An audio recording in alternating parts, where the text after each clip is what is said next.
শৃঙ্গার হাস্য করুণ রৌদ্র অদ্ভুত বীর ভয়ানক বিভৎস শান্ত। শৃঙ্গার হাস্য করুণ রৌদ্র অদ্ভুত বীর ভয়ানক বিভৎস শান্ত। শৃঙ্গার হাস্য করুণ রৌদ্র। এই কি উল্টো পাল্টা বলছিস? এই ম্যাডাম জানলে কিন্তু আবার বকাবকি করবে। হ্যাঁ না না, ম্যাডাম আমাকে খুব ভালোবাসে। ম্যাডাম শুধু তোকে একাই ভালোবাসে? আমাদের সবাই ম্যাডাম ভালোবাসে না? তাই তো। ম্যাডাম সবাইকে ভালোবাসে, কিন্তু কিন্তু একটু এদিক সেদিক হলে কর্ণের গোড়ায়। হ্যাঁ, যেটা আর একটু হলে তোর কপালে জুটতো। আরে মন্দিরের জন্য আমার দেরি হয়ে গেল। আমি তো ঠাকুরকে ডাকতে ডাকতে আসছি, যাতে ম্যাডাম আসার আগে আমি পৌঁছে যাই। কেন মন্দিরে কি হলো? ম্যাডাম আসছে, ম্যাডাম শুনবো। হাস্য করুণ রৌদ্র অদ্ভুত বীর ভয়ানক বিভৎস শান্ত। Good evening madam. Good evening. Good evening. বসো বসো বসো বসো বসো বসো। এ কি সবাইকে দেখছি। মন্দিরা কোথায়? মন্দিরা তো সবসময় তোমার সঙ্গে আসে, সে কোথায়? ম্যাডাম, হ্যাঁ। কি ব্যাপার, ভ্যালেন্টাইন্স ডে সেলিব্রেট করতে গেছে নাকি? যাকে কি ছিল আজকে? নবরস হয়েছে? বলো বলো দেখি। শৃঙ্গার হাস্য করুণ রৌদ্র অদ্ভুত বীর ভয়ানক বিভৎস শান্ত। বাহ, very good very good. Madam, হ্যাঁ। আমার একটা প্রশ্ন ছিল। হ্যাঁ বলো বলো। আপনি বললেন নাট্যশাস্ত্র অনুসারে নবরস। তাহলে এই নাট্যশাস্ত্র কি? হ্যাঁ কি ভেরি গুড কোশ্চেন। নাট্যশাস্ত্র হলো এমন একটা শাস্ত্র যার মধ্যে নাটকের সমস্ত দিক, সমস্ত বিষয়গুলো নিয়ে বিশ্লেষণ করা হয়েছে। এবং এই নাট্যশাস্ত্রের আরেকটা নাম আছে, সেটা হলো পঞ্চম বেদ। আচ্ছা হ্যাঁ। আচ্ছা ম্যাডাম, বেদ তো 4 রকমের জানি, ঋক, সাম, যজু, অথর্ব। কিন্তু পঞ্চম বেদটা কি? হ্যাঁ ঠিক ঠিক ঠিক ঠিক একদম ঠিক। পঞ্চম বেদ কি? আচ্ছা তার আগে বলো, নাট্যশাস্ত্রের প্রণেতা কে? কে লিখেছেন? ওই তো ভরতমুনি। হ্যাঁ, ভরতমুনি। আচ্ছা আরেকটা জিনিস বলি, নাট্যশাস্ত্র অনুসারে অভিনয় কাকে বলে? কে বলতে পারবে? কে পারবে? আমার মনে হয় এই প্রশ্নের উত্তরটা আমি জানি। বেশ, বলো বলো শুনি। লোক লোক বৃত্তানুকরণম নাট্যম। বাহ, ভেরি গুড। লোকবৃত্তানুকরণম নাট্যম মানে জগতে যা কিছু আছে সব কিছুর অনুকরণ করার যে প্রক্রিয়া, সেটাকে বলে অভিনয়। তার আগে তোমাদের পঞ্চম বেদের বিষয়টা বলি। ত্রেতা যুগে সারা বিশ্বে প্রচণ্ড অরাজকতা, অশান্তি, উচ্ছৃঙ্খলতা। তখন বিপদগ্রস্ত দেবতারা দিশাহারা হয়ে সৃষ্টিকর্তা ব্রহ্মার শরণ নিলেন। তখন ব্রহ্মা ধ্যানে বসে জানতে পারলেন যে এই যে একটা অস্থির পরিস্থিতি, এইখান থেকে জগৎকে বাঁচাতে পারে মানুষই। কিন্তু তার জন্য মানুষকে আর একটা বিদ্যা অনুশীলন করতে হবে। সেই বিদ্যার নাম হলো শিল্পকলা, যাকে আমরা বলি পারফর্মিং আর্টস। আচ্ছা এই পঞ্চম বেদ কি তাহলে ম্যাম? হ্যাঁ বলছি বলছি বলছি। দেখো, এখন আমরা মোটামুটি জানি অভিনয় কাকে বলে, কিন্তু তখন এই বিষয়ে কিন্তু কারোর কোনো রকম ধারণা ছিল না। তো ব্রহ্মা তখন কি করলেন, ভরতমুনিকে ডেকে নির্দেশ দিলেন এমন একটি বিদ্যার সৃষ্টি করতে, যেটার মাধ্যমে দেখা, শোনা, গভীর অনুভব এবং আনন্দ উপভোগের মাধ্যমে মানুষ কিছু শিক্ষা লাভ করতে পারে, যা কিনা মানুষকে সত্য এবং ধর্মের পথে চালিত করতে পারে। এই কারণেই কিন্তু আমরা সবসময় বলি যে থিয়েটার মানুষের কথা বলে, থিয়েটার মানুষ গড়ার কাজ করে, তাই না?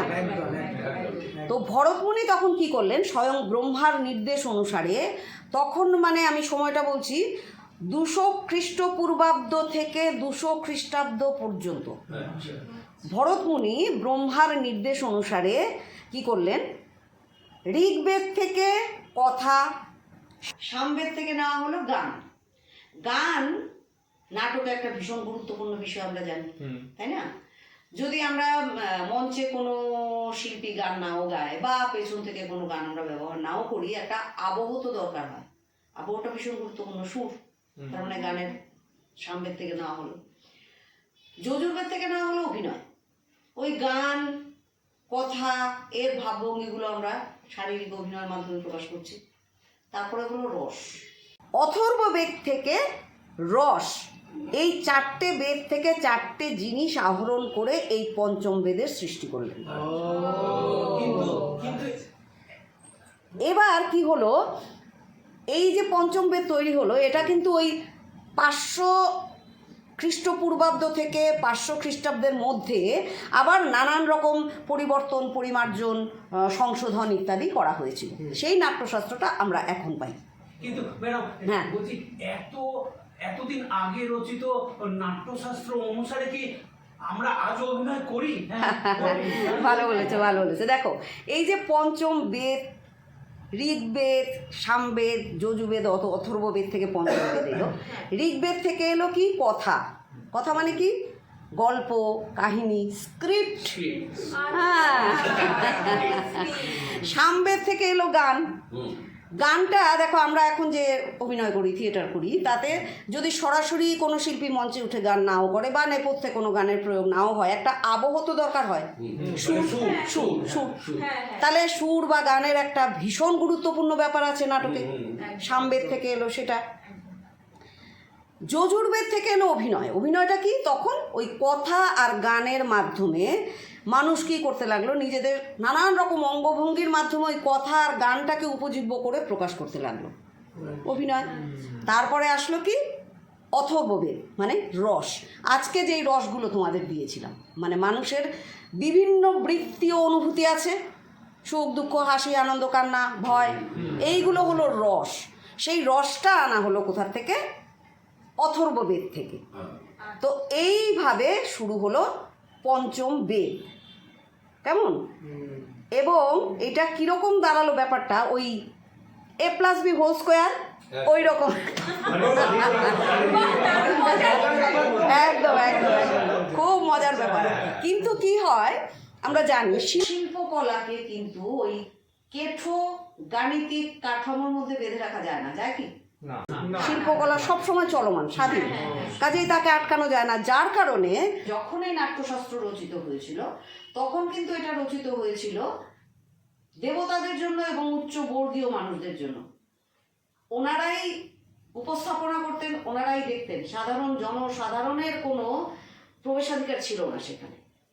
কিন্তু এখন কি হচ্ছে, দিনের পরে দিন আমাদের জীবন জীবিকা, মানুষের জীবনশৈলী, সামাজিক, রাষ্ট্রনৈতিক, পারিপার্শ্বিক বিভিন্ন পরিবর্তনের মাধ্যমে এই নাট্যশাস্ত্রের ওই যে উচ্চবর্গীয় লোকের জন্য বা ভগবানদের জন্য তৈরি প্রক্রিয়াটা ভেঙে এসে এখন আম জনতা, সাধারণ মানুষের মধ্যে ছড়িয়ে গেছে।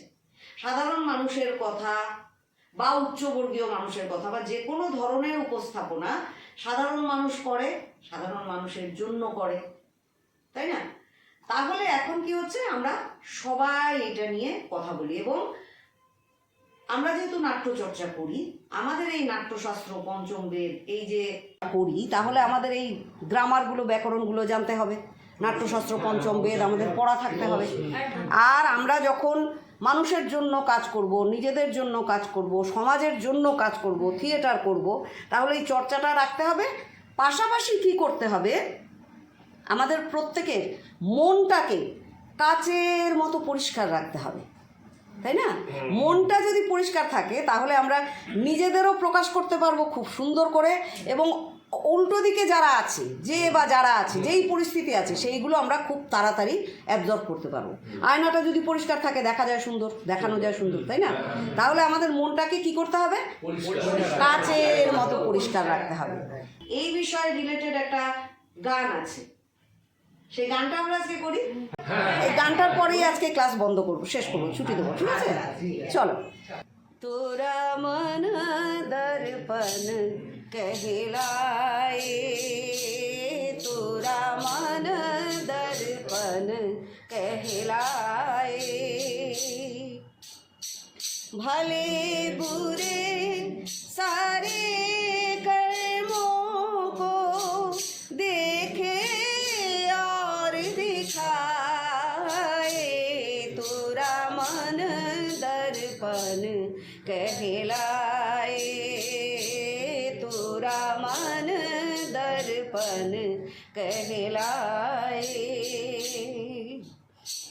मन ही देवता मन ही ईश्वर, मन से बड़ा ना कोई, मन ही देवता मन ही ईश्वर, मन से बड़ा ना कोई। मन उजियारा जब जब फैले, जग उजियारा होए,